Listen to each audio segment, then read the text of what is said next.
মার্কিন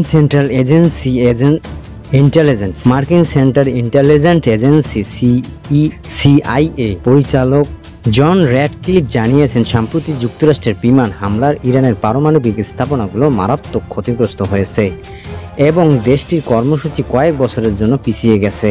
র্যাডক্লিফ জানান, গুরুত্বপূর্ণ কয়েকটি স্থাপনা ধ্বংস করা সম্ভব হয়েছে, তবে তিনিও স্বীকার করেন যে ইরানের পারমাণবিক কর্মসূচি পুরোপুরি ধ্বংস হয়ে গেছে এমন দাবি এখনও করা সম্ভব নয়।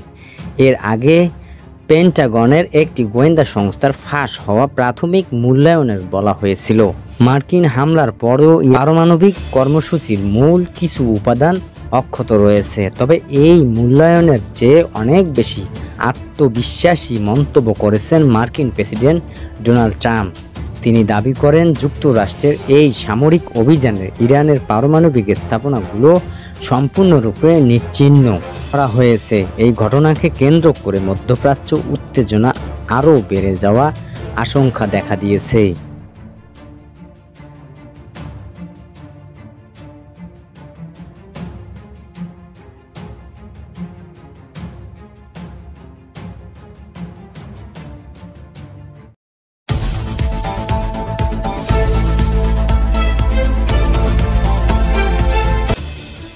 ইরানের সর্বোচ্চ নেতা আয়াতুল্লাহ আলী খামেনি বলেছেন, পারমাণবিক সমৃদ্ধকরণের ইস্যুর জন্য ইরানের হামলা করেনি যুক্তরাষ্ট্র।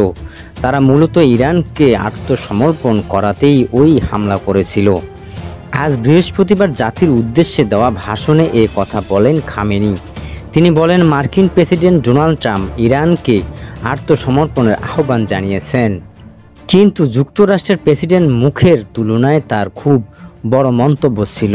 খামেনি বলেন, ইরানের মতো একটি মহান দেশ ও জাতির জন্য আত্মসমর্পণের কথা বলাই অপমানজনক।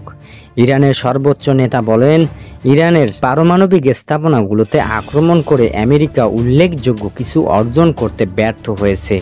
যা ঘটেছে তার একটি অস্বাভাবিকভাবে অতিরঞ্জিত বর্ণনা দিয়েছে যুক্তরাষ্ট্রের প্রেসিডেন্ট ডোনাল্ড ট্রাম্প।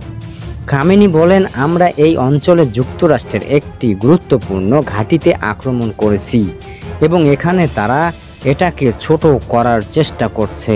একদিন এটা মানবাধিকার, অন্যদিন নারীদের অধিকার, এরপর এটা পারমাণবিক ইস্যু এবং তারপর ক্ষেপণাস্ত্র সম্পর্কে। আসলে এর মূলে সর্বদা একটা জিনিস ছিল, তারা চায় ইরান আত্মসমর্পণ করুক।